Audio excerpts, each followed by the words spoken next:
우리 사순절 특별 새벽 예배 여정을 갑니다. 오늘은 금요일입니다. 우리 사순절 동안 7번의 금요일이 있습니다. 가상칠언, 우리 주님이 십자가상에서 마지막 남긴 7마디 말로 은혜를 나눕니다. 새벽에 금요일날 좀 육신적으로 피곤할지 모르지만 이 사순절 기간 우리 하나님께 집중하고 십자가에 집중해서 우리의 영이 회복되고 우리 그 회복을 통해서 우리 삶의 자리가 회복되는 은혜를 꼭 체험할 수 있길 바랍니다. 계속해서 많이 참여해 주시기 바라고요. 오늘부터 우리 구역장, 금요구역장 성경부 시작됩니다. 우리 구역장 많이 나오시고 또 우리 교회에서 구역 예배 드릴 수 있으니까 구역과 함께 참여해 주셨습니다. 구역자님들은 구역원 위에서, 구역원은 구역장 위에서 기도할 수 있으면 은혜가 되겠습니다. 우리 일하는 그리스도인이라는 주제로 이 사순절 특별 새벽 예배 여정을 갑니다. 우리 소그룹별로 담당해서 이 여정을 갑니다. 오늘 담당 소그룹은 교구는 1교구 3, 4, 1교구 5, 6구역입니다. 5구역장님은 박희자 권사님, 6구역장은 김명희 권사님 계속 매일 나오시는데 불편하시죠? 손 한 번만 들어주시죠. 우리 1교구 5, 6구의 구역장님 대표로 나오셨습니다. 감사합니다. 요즘 온라인에도 거의 190명 가까이 나와서 예배드리고 있습니다. 예배당에서 온라인에서 이렇게 온 교회가 깨어서 한 400명 가까운 우리 교인들이 깨어서 기도할 수 있다는 거 하나님의 은혜입니다. 놀라운 영적인 시너지 효과를 낼 줄 믿습니다. 감사합니다. 우리 선교회는 이샛별 선교회입니다. 우리 회장에는 신영 권사님, 부회장에는 이현주 권사님, 우리 총무는 김효진 집사님, 우리 회계에는 박인경 집사님, 서기에는 박효진 집사님, 우리 원공각지 오늘 손 한번 들어주시죠. 우리 한 분 나오시고, 감사합니다. 온라인으로 집이 다 머세요. 희한하게 너무 감사합니다. 먼저 다 오시는데 기도해 주시고요. 사역부서는 유년부입니다. 부장님은 우리 김영상 권사님, 우리 전도사님은 우리 김진홍 전도사님. 유년부 같이 앉아 있는 것 같은데 유년부는 좀 일어나셔야 되겠어요. 불편하시겠지만 우리 김진홍 전도사님 저기 멀리에서 오시고 부장님 김영선 다 오시고 박수 부탁드립니다. 축복합니다. 감사합니다. 감사합니다. 자리에 앉으시고요. 감사합니다. 우리 담당 구역, 우리 선교회 우리 위에서 서로 기도해 주시면 은혜가 되겠고요. 자, 이렇게 보니까 오늘 교사들 다 청년인데 우리 많지는 않지만 곳곳에 우리 보석 같은 청년들 나와 있습니다. 혹시 오다가 마주치면 우리 축복해 주시고 격려해 주시고 얼마나 감사합니까? 반짝반짝 우리 보석 같은 청년들이 군데군데 반짝반짝 비칩니다. 너무너무 감사하고 이 청년 때 새벽에 은혜 한번 받으면 이 은혜 가지고 평생을 살아갈 수 있습니다. 우리 가정의 자녀들도 토요일 이런 때는 우리 부모님 같이 와서 우리 해본 거는 내가 또 할 수 있어요. 근데 한 번도 안 해본 걸 하는 것은 쉽지가 않아요. 새벽 예배의 은혜 한번 꼭 체험시켜 주시는 이 귀한 기간이 되면 좋겠습니다. 아마 우리 제목 읽으시면서 이거 어떤 내용일 것이다 알 것 같은데 한번 따라오시기 바라고요. 우리 공란이 많이 있습니다. 오늘 본문 가지고 나의 묵상 한번 적어주시고 꼭 뭐 이 주제가 아니라도 매일매일 이 본문하고 상관없이 우리 기도하면서 또 이 자리에 앉아서 이런저런 순간에 하나님 주신 감동들이 있어요. 앉자마자 받는 감동도 있고 그걸 꼭 기록해서 이번 사순일 동안은 우리 한번 기록해서 이게 꼭 우리 다 모아가지고 우리 저와 여러분들의 좋은 은혜 여정의 자취가 되길 바랍니다. 그래서 기도 제목도 구체적으로 적어서 기도하면 은혜가 되겠습니다. 우리 로마 교회 그 당시에 이렇게 간제도 있는데 바울의 사역 현장 사실은 이제 그 로마에 방문하기 전에 쓴 편지가 이 로마 서신입니다. 그런데 그 현장에 이러한 일들을 바울이 다 보고를 받고 있었죠. 거기에 어려운 문제가 있었는데 그 어려운 문제를 다루는 그 서신이 그 어려운 문제를 로마서에서 다루고 있어요. 그 중에 하나가 무엇이냐면 관계예요. 관계가 깨어지는 것. 그러니까 어떤 면에서는 오늘 신앙하는 우리 공동체에 관계에 어려움이 있지 않습니까? 그런데 이 서신서들을 보면 사실 어떤 면에서는 우리가 한편으로는 문제는 뭐냐면 이런 일이 교회에 없는 게 아니구나. 이게 한편은 우리에게 어떤 위안을 줄 수도 있어요. 그렇죠? 이게 교회가 이런 일이 있다 하는데 우리 초대교회 때 보면 2000년 전 초대교회 때 보면 성령 충만한 교회고 목숨을 걸고 그리고 신앙하는 그런 교회인들 불구하고 이 문제가 있었다는 거죠. 그러니까 오늘도 이런 문제가 일어나는 걸 너무 이상하게 볼 필요 없고요. 중요한 건 무엇입니까? 잘 다루면 되는 거 아니겠습니까? 우리 인생이나 가정, 모든 공동체 마찬가지 아닙니까? 문제 없는 인생이 있을까요? 아무 문제 없는 인생이 있을까요? 대답을 안 하시기로 아무 문제 있는 인생이 있을까요? 혹 그런 인생을 꿈꾸면서 우리가 살아갈까요? 또 내가 예수 믿었으니까 이제 내 인생에 아무 문제도 생기지 않을 것이다. 그 뭐 굉장히 불안하지 않겠어요? 인생은 다 문제가 있지요. 연약하기 때문에. 우리 가정에 문제가 없을까요? 한번 그런 가정이 있을까요? 그 문제 없는 것도 문제가 될 수 있을까요? 문제 없는 교회가 있을까요? 여러분 재미있는 얘기 있지 않습니까? 뭐 루터라고도 하고 칼빈도 하는데 제자들이 와서 식선한테 루터 선생님, 칼빈 선생님한테 물어봤다는 거예요. 아유 왜 이렇게 교회에 문제가 많습니까? 문제 없는 교회를 좀 저에게 알려주십시오. 그러니까 루터, 칼빈 선생님 누군지 버전이 여러 가지 있어 저렇게 얘기하는 거예요. 그렇게 얘기했다는 거예요. 너희들이 가서 한번 열심히 찾아봐라. 문제 없는 교회를 열심히 찾아봐라. 그리고 찾으면 나한테 알려줘라. 근데 하나 내가 당부할 게 있다. 너는 그 교회에 절대 들어가지 마라. 네가 들어간 순간부터 문제가 생길 것이다.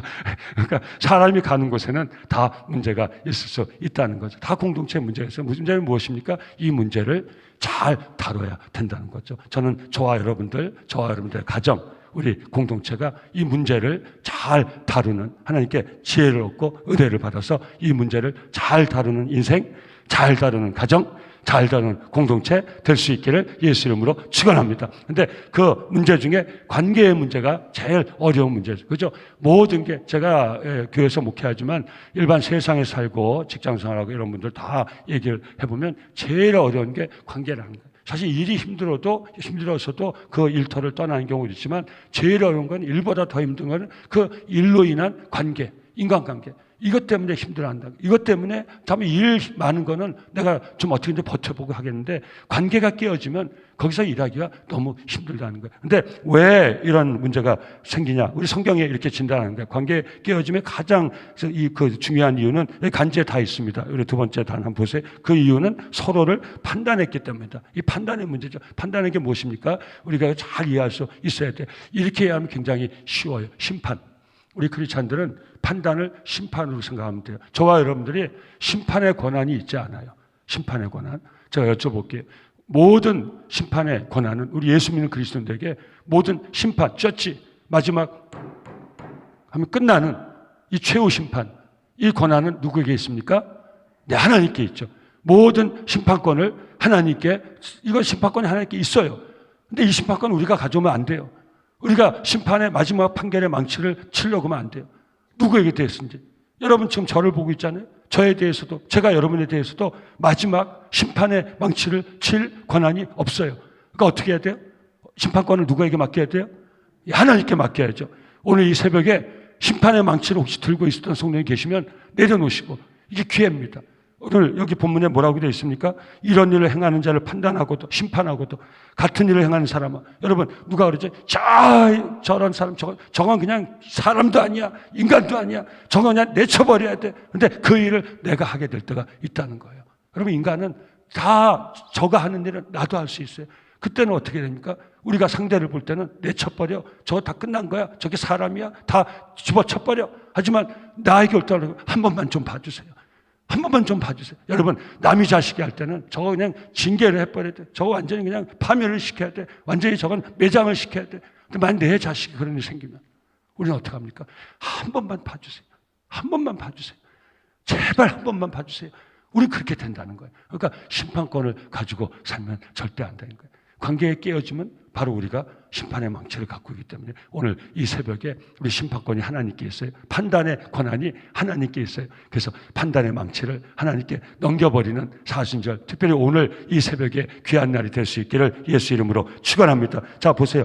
그 이유는 서로를 판단했기 때문이다. 이건 선입견, 편견, 또 오해, 과신, 사적 감정 이런 것들이 다 판단이에요. 이 판단의 망치, 이걸 다 버릴 수 있어야 돼. 판단은 관계를 깨트리는 가장 중요한 원인입니다. 근본적으로는 죄의 결과는 거 아니에요. 무슨 말씀인지 아시죠? 창세기에 우리 에덴 동산에 하나님과 온전한 관계가 깨진 게 무엇입니까? 바로 하나님께 불순종한 거예요. 하나님이 뭘 명령하셨는데 거기 불순종했습니까? 선악과는 먹지 말라. 선악과가 무엇입니까? 사과가 아니에요. 예? 선악과는 사과가 아니에요. 어떤 분은 선악과가 사과니까, 아니 선악을 알게 한 나무, 하나의 분명히 에덴 동산에서 나무였겠지만 이건 하나의 상징이에요. 선악을 판단한 나무는 너희가 먹어서 안 돼. 무슨 말? 너희는 선악을 판단해서는 안 된다는 거예요. 이게 명령이에요. 명령. 모든 관계, 온전한 관계가 깨지는 거 언제 깨졌어요? 바로 하나님의 명령에 불순종함으로써. 이 명령이 뭐라고요? 선악과는 따먹지 말라. 판단을 너희가 하지 말라는 거예요. 선하고 악한 판단을 너희가 하지 말라는 거예요. 그럼 그 순간 관계가 다 깨진다는 거예요. 그래서 하나님 명령하세요. 선악의 판단 나만 할 수 있어. 내가 선악의 판단권을 가지고 있는 너희는 편안하게, 평등하게, 온전하게 이 에덴의 복락을 누리며 살 수 있어. 근데 인간이 사탄의 꾀임에 빠져서 인간이 하나님 신 자유의지로 한 게 무엇입니까? 하나님 명령에 불순종하고 선악과를 따먹었다는 게 무슨 말이에요? 사과 따먹었다는 거예요? 그거 아니죠. 무슨 말씀이에요? 판단하기 시작했다는 거예요. 그러니까 벌써 아담과 하와의 관계가 깨지는 거예요. 가정의 부부도 마찬가지예요. 심판, 남편이 아내를 심판하고 아내가 남편을 심판하고. 아까 얘기했잖아요. 이게 뭐예요? 여러분, 부부가 사랑해서 결혼했어요. 근데 딱 그다음부터 결혼하고 그다음부터 사랑의 커플이 끊어지고 다 벗겨지고 나면 그게 뭐예요? 그다음부터 보이기 시작하는 거예요. 뭐가 보이는 거예요? 판단. 그게 판단이 바로 판단의 망치를 들기 시작하는 거예요. 아유, 저 사람 좋은 사람인 줄 알았는데 형편없는 사람이네. 뭐 이런 판단이 시작되면서부터 그 관계가 깨지는 거예요. 사랑으로 만나고 사귈 때는 그 관계가 온전해요. 다 이해가 돼요. 다 덮어줄 수 있어요. 다 별차는 것도 다 좋게 보여요. 근데 그게 다 꺾어지고 판단의 망치를 주는 순간부터 부부관계가 깨지는 거예요. 우리 성도들도 마찬가지인 거예요. 그래서 우리는 판단권을 하나님께 맡겨야 돼요. 자, 계속 따라와 보시기 바랍니다. 판단은 관계를 깨뜨리는 가장 중요한 원인이다. 근본적으로는 죄의 결과다. 하나님의 창조시 에덴 동산에서 인간이 저지른 최초의 죄가 하나님 명령에 불순종하여 선악과 바로 판단의 열매를 따먹은 죄다. 다 아셨겠지만 다시 한번 확인해야 돼요. 사과 열매를 따먹었다는 얘기 아니에요. 선악과를 따먹지 말라는 건 사과를 따먹지, 과일을 따먹지 말란 말이 아니에요. 선악간의 판단의 그 권한을 절대 너희가 가져서는 안 된다는 거예요. 그때부터 너희가 불행해질 거라는 거예요. 그런데 하나님의 명령에 불순종한 거예요. 내가 판단의 주체가 된 거예요. 제가 주체가 되면 제 앞에 마땅한 사람은 아무도 없어요. 여러분들이 그 주체가 되면 여러분 눈에 마땅한 사람은 아무도 없어요. 그래서 가정에서 남편을 판단하고 아내를 판단하고 내가 난 자식도 판단하잖아요. 그죠? 판단하죠. 내 자식은 이런 놈이야, 저런 놈이야. 또 아니면 과신, 그죠? 자랑, 교만, 그죠? 이게 다 판단 때문에 일어나니. 이게 관계를 어떻게 합니까? 깨버리는 거예요. 관계를 온전하게 만들지 못하고 관계를 깨버리는 거예요. 사랑하는 성도님들, 이 사순절 우리의 눈에서 판단에 예민한 우리의 눈, 귀, 우리 삶이 판단의 영이 빠져나가고 우리 하나님께 모든 걸 맡겨서 우리 덮어준 은혜와 사랑의 영이 저와 여러분들 심령에 충만해지기를 예수 이름으로 축원합니다. 그래서 이 판단하는 것이 인간관계를 깬다는 것을 우리는 꼭 기억할 수 있어야 돼요. 왜 그렇습니까? 판단하는 순간부터 그것은 정죄로 이어지기 때문에 그 사람 어때? 그럼 어떡합니까? 그 다음부터 정죄가 들어가는 거예요. 정죄가 들어가는 거예요. 그 다음에 죄를 짊어지게 한다. 이게 굉장히 무서운 게 판단하면 그 다음에 딱 정죄가 일어나는 거예요. 저 사람 안 돼. 저 사람 쓸모없는 사람이야. 저거는 안 돼. 끝까지 많이 나중에 가면 뭐라면 돼. 저 벌 받은 거야. 천벌 받은 거야. 이 세상은 쉽게 얘기하잖아요. 저 천벌 받은 거야. 무슨 하나님의 벌을 받은 거야. 이게 얼마나 무서운 정죄입니까? 우리는 하나님 앞에. 여러분 우리가 만약 그렇게 얘기하고 산다면 저 천벌 받았어. 저 하나님께 징계 받았어. 여러분 판단하면 정죄가 나온다니까요. 자기의 최종 여기에 대해서 상황에 대해서 딱 결론을 내려버리면 그다음 정죄가 나온다는 거예요. 얼마나 무서운 겁니까? 우리가 하나님 앞에 서는데 심판관이 하나님께인데 내가 판단권을 가지고 내가 정죄하면 저 사람 끝났어. 하나님 저 사람 쳤어. 하나님께 천벌을 받은 거 얼마나 무서운 겁니까? 다시 한번. 그런데 우리는 여기에 너무 익숙해져 있어요. 우리 입에서 너무 쉽게 정죄가 나오고 판단이 나오는 거예요. 지역 때문에도 판단하고 어떤 배경 때문에도 판단하고 그다음에 내 캐릭터하고 다르다고 판단하고 그러지 않습니까? 여러분 다시 한번 이 사순절 정말 우리 모든 관계를 깨고 우리 자신을 무너뜨리는 이 판단의 영이 저와 여러분들 이 마음에서 완전히 떠나갈 수 있기를 예수 이름으로 축원합니다. 굉장히 중요한 거예요. 우리 공동체를 아름답게 세우기 위해서 굉장히 중요해요. 여러분 사는 삶의 자리에서 여러분이 정말 화해의 우리 종들이 돼가지고 하나님과 화해인데 화해의 종이 돼서 그 공동체를 아름답게 세우기 위해서 이 판단의 영을 빼버리는 것 얼마나 중요한지 모릅니다. 계속 따라와 보시기 바랍니다. 판단은 정죄로 이어진다. 우리에게 판단과 정죄의 권리가 없다. 다시 읽을 테니까 반응하시기 바랍니다. 우리에게는 판단과 정죄의 권리가 없다. 아멘. 우리에게는 판단과 정죄의 권리. 여러분 이 인식을 가지고 여러분도 혹시 이제 이거 다 우리 교회 나온 거 아닙니까? 여러분 공동체 한번 들어가 보세요. 구역도 있을 수 있고 성교회도 있을 수 있고 마음이 다 맞아서 거기 있는 사람 한 소리를 한다 하더라도 그 한 마음이 된 공동체가 다른 한 사람, 그 자리는 다른 한 사람에 대해서 하는 얘기가 어떤 얘기인지 한번 들어보세요. 판단하는 얘기가 굉장히 많습니다. 그 권사님, 그 집사님. 제가 무슨 말씀이냐면 이 소그룹에서 여기서도 갈라지지만 여기가 만약에 하나가 돼서 하는 얘기를 잘 한번 들어보면, 귀담아 들어보면 우리가 하는 말 중에 많은 말들이 판단하고 정죄하는 말인 경우가 얼마나 많은지 몰라요. 그 권사님 얘기 들었어? 그 집사님 얘기 들었어? 그 사람 얘기 들었어? 그 다음 뭐 합니까? 판단한 거예요. 그렇게 하면 안 돼. 그렇게 하면 안 돼. 그러면 안 되지. 그 다음부터 정죄가 들어가는 거예요. 정죄가 들어가는 거예요. 여러분 잘 보세요. 우리 쉽게 우리 만나는 사람들과 판단하고 정죄해요. 그 사람 뭐 어디 출신이라며? 알고 보니까 어디 출신이라며? 아유, 그 사람 하는 말은 아마 천벌 받을 거야. 이런 게 얼마나 많은지 몰라요. 예? 그 잘못하면 어떡합니까? 또 그럴 줄 알았어, 내가. 애진영에 그럴 줄 알았어. 그러니까 그러지. 여러분, 이런 말이 얼마나 많은지 몰라요. 예? 그러니까 그렇게 하나님, 더 나가서 무서운 말이 뭔지, 그러니까 하나님이 치지. 하나님도, 여러분, 우리가 그런 형편 처하면, 우리가 그런 형편 처하면, 하나님 하나님 누굴 치세요? 하나님 누굴 치세요? 예. 이번 사순절 기간 동안 우리 모든 관계를 깨는 이 판단의 영, 다시 한번, 이건 악한 영이 우리에게, 악한 세력이 우리에게 주는 거예요. 판단의 영이 저와 여러분에게서 떠나갈 수 있기를 다시 한번 예수 이름으로 축원합니다. 우리의 판단과 정죄의 결과를 하나님께서 대법관이 되시는 대법원에 가져가면 기각! 굉장히 실감나죠. 이 책에 써 있는 거예요. 제가 만든 게 아니라 요즘 헌법재판소 하루에 뉴스를 얼마나 듣습니까? 대법원 마지막 최종 판결, 우리가 판단하고 정죄했어요.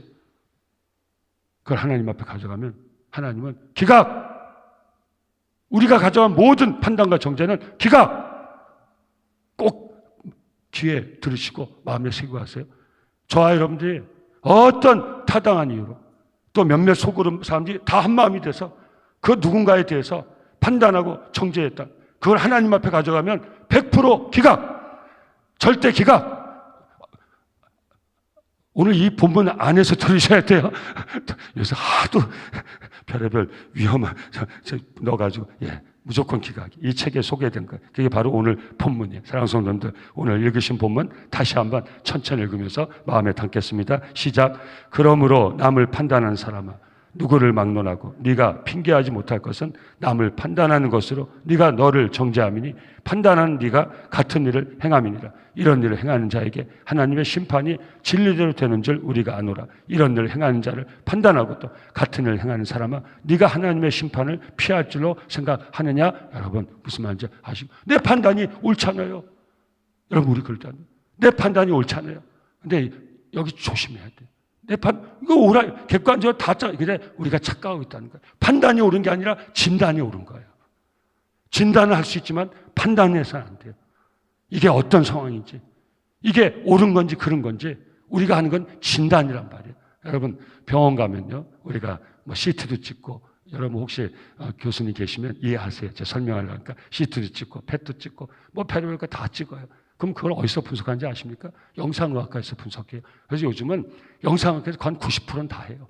안에를 다 보니까. 어디 뭐가 있고 다 보여요. 근데 사랑하는 성도님들, 거기에서 진단은 누가 앉아있어요? 그리고 결국 진단까지도 영상의학과, 진단의학과에서 할 수 있어요. 근데 거기에 대해서 어떤 병명으로 마지막 판단하고, 그 다음에 어떤 수술을 할 것인가, 이건 누가 결정하는가? 주치의 선생님이 결정해요.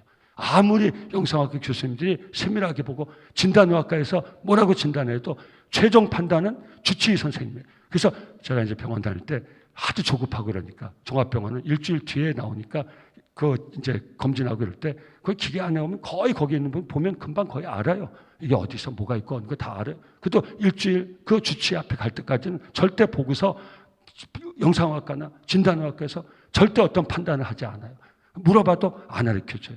분명히 보고 알려줄 수 있는데 절대 안 알려줘요. 주치의가 가서 최종 판단하고 최종 결과를 내기까지는 그 전에는 절대 얘기를 안 하는 거예요. 그러니까 우리도 마찬가지예요. 오늘 이 개념을 바꾸지 않으면 우리는 우리도 모르게 남에 대해서 판단하고 정죄한 일을 반복하게 돼 있어요. 우리에게 필요한 것은 진단이에요. 그리고 그 진단에서 대처하는 게 필요하지, 판단은 우리가 할 수 있는 게 아직, 다시 한번 우리 정확히 이 개념을 알고 저와 여러분들이 앞으로 판단과 정죄의 삶을 결코 살아가지 않기를 예수 이름으로 축원합니다. 그래서 우리의 일터에서도 같은 문제가 일어납니다. 그리스도인들은 우리가 일하는 자리에서 일어나는 일들에 대해 늘 진단이 필요합니다. 그리고 그리스도인으로서 적절하게 대처할 수 있어야 돼. 또 우리는 어떤 지위에 있든지 그리스도인들로서 책임적인 존재로 살아야 되는 겁니다. 거기에 우리도 책임이 있는 것이. 근데 판단하고 정죄할 때는 책임이 없어지는 거예요. 전부 서로 판단하고 정죄하면 아무도 책임질 사람이 없는 것이에요. 문제만 드러나는 것이에요. 그래서 우리는 진단하고 그 일을 다루는 일을 해야 돼요. 지혜롭게 하지만 판단을 해서는 안 되는 거예요. 그리고 우리는 책임적인 존재가 돼야 되는 거예요. 제가 판단하는 건 뭐예요? 아이고, 권사님은 그래서 이렇게 된 거예요. 이 일터에서 그렇게 된 거예요. 권사님 그렇게 하나님 기뻐하시겠어요? 이제 그렇게까지 나온단 말이에요. 이렇게 한단 말이에요. 이건 뭐예요? 판단했잖아요. 이렇게 하면 정지했죠. 아니요, 그거 아니에요. 진단하고 그걸 어떻게 처리할지 얘기를 나눠야 돼요. 예? 그리고 어떻게 제가 책임을 져야 돼요. 제가 책임적인 존재가 일어난 일에 대해서 우리 비난하거나 탓하거나 판단하거나 정죄해서는 절대 안 돼요. 진단하고 처리하고 내가 책임질 수 있어야 돼요. 여러분, 이 46년 동안 저와 여러분들이 삶의 모든 자리에서 진단하고 처리하고 책임적인 존재로 그 삶을 변화시킬 수 있기를 예수 이름으로 축원합니다. 예, 그럼 그 공동체는 아름다운 공동체가 될 것입니다. 다시 한번 진단하고 처리하고 내가 책임하고 거기에 대한 판단은 하나님께 맡기고 할렐루야 아멘. 예, 그래야 우리가 사는 모든 삶의 자리에서 관계가 회복이 될 수 있다는 것. 한 가정에서도 그대로 한번 적용시켜봐요. 문제가 일어났으면 그게 어떤 건지 빨리 진단하고 빨리 처리하고 아유 이 애비 책임이다. 이 엄마 책임이다. 이래야 그 가정이 아름답게 서갈 수 있는 거예요. 딱 어떤 일만 처럼 당신 때문이지. 당신 때문이지. 네 때문에 우리 끝났어. 우리 집안 끝났어. 부모님 때문에 저는 망했어. 여러분 판단해가지고 그럼 정죄가지고 그럼 서로 전가가지고 거기서 불화가 생기죠. 그 공동체가 깨지는 거예요. 이 영적인 공동체에서도 이런 일이 얼마나 많습니까? 전부 입에서 나온 게 판단, 정죄 아니요. 이제 지금부터는 우리 공동체가 여태까지 아름답게 이렇게 세웠지만 지금부터는 진단하는 거예요. 하나님 지혜로 진단하는 거예요. 그 처리하는 거예요. 그리고 저가 책임지고 우리 장로님들이 책임지고 권사님들이 책임지고 예, 다시 한번 하겠습니다.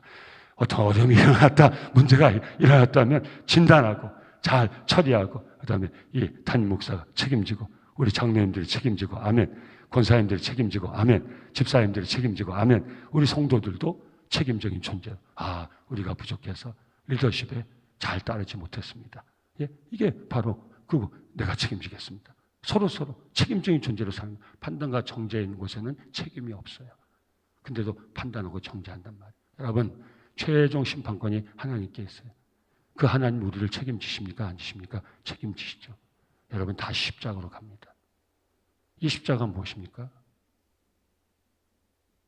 우리 죄가 사형죄라고 마지막 판단할 수 있는 우리 하나님이 그 판단을 통해서 그 진단을 통해서 우리 죄를 처리해 주시기 위해서 독생자를 십자가에 내어주셨어요. 하나님 책임지셨어요. 하나님 심판의 하나님이시지만 우리가 생각하는 그 두려움의 심판, 죽음의 심판을 내리는 재판관이 아니세요. 정확히 판단하시지만 그 판단에 대해서 책임지신 하나님. 그래서 독생자를 십자가에 내으신 하나님. 이 책임적인 하나님을 믿고 구원받은 우리들, 우리가 사는 모든 삶의 자리에서 판단하고 정죄하는 사람이 아니라 책임지고 그다음 진단하고 다루는 은혜의 종들로 꼭 살아갈 수 있기를 예수 이름으로 축원합니다. 우리의 삶의 자리가 아름답게 회복될 수 있을 것입니다. 그래서 이 믿음은 우리의 일터에서도 적용될 수 있습니다. 맨 마지막 단입니다. 때로는 다른 사람의 행동에 반대하거나 그 관계를 끊어야 할 경우에도 이거 진단하고 처리하는 과정에서 이런 일이 있을 수도 있어요. 이걸 잘 구분해야 된다는 거. 은혜의 사랑으로 산다니까 뭐 같이 있어가는 절대 안 될 사람도 뭐 품고 하는 거 아니에요. 그건 값싼 동정이에요. 그건 자기의예요. 꼭 기억하셔야 돼요. 정확히 진단해야 돼요. 정확히 처리해야 돼요. 도저히 이 사람에서 이 공통체 안 되겠다면 판단하지 말고 진단하란 말이에요. 그거 처리할 수 있어요. 그런 일이 생길 수 있어요. 근데 이 말을 잘못 이해해가지고 다 덮어야지, 판단은 하나님이 하지, 다 덮어야지. 무슨 소리를 하는 거예요, 여러분? 그건 자기의예요. 값싼 동정이에요. 정확히 진단하고 정확히 처리할 수 있어요. 그럼에도 불구하고 판단해서는 안 된다는 거예요. 너는 끝이야. 넌 이제 다시는 기회가 없어. 그런 얘기 할 필요 없다는 거예요. 무슨 말인지 이해되시죠? 그것은 하나님이 하시는 일. 우리는 진단하고 처리할 뿐이, 그리고 적절한 조치를 취할 뿐이, 우리가 그들보다 도덕적으로 우월한 위치에 있지 않기 때문이다. 그러한 일을 발생시킨 상황과 관계 회복을 위해 기도하고 노력할 수 있어야 된다. 저와 여러분들의 지혜로운 삶이 될 수 있기를 예수 이름으로 축원합니다. 다른 사람을 판단하고 정죄하는 그리스도인은 하나님의 심판을 피할 길이 없다. 여러분, 오늘 잘 정리가 돼야 돼. 우리가 구분을 못해서 그런가 정확히 진단하세요. 정확히 처리하세요. 그런 경우도 있을 수가 있어요. 가슴 아프지만 이 사람은 이 공동체에서 끊어내야겠다는 진단과 처리가 있을 수도 있어요. 그러나 그 순간, 그 상황 때문이지 그에 대한 마지막 판단은 하지 마시라 이 말이에요. 그 마지막 판단은 하나님 앞에 갈 때 그가 받는 거지 우리가 판단할 수 있는 게 아니라는 거예요. 여러분, 이게 구분이 되면 우리 삶이, 우리가 섬기는 크고 작은 공동체가 얼마나 아름다워지겠습니까?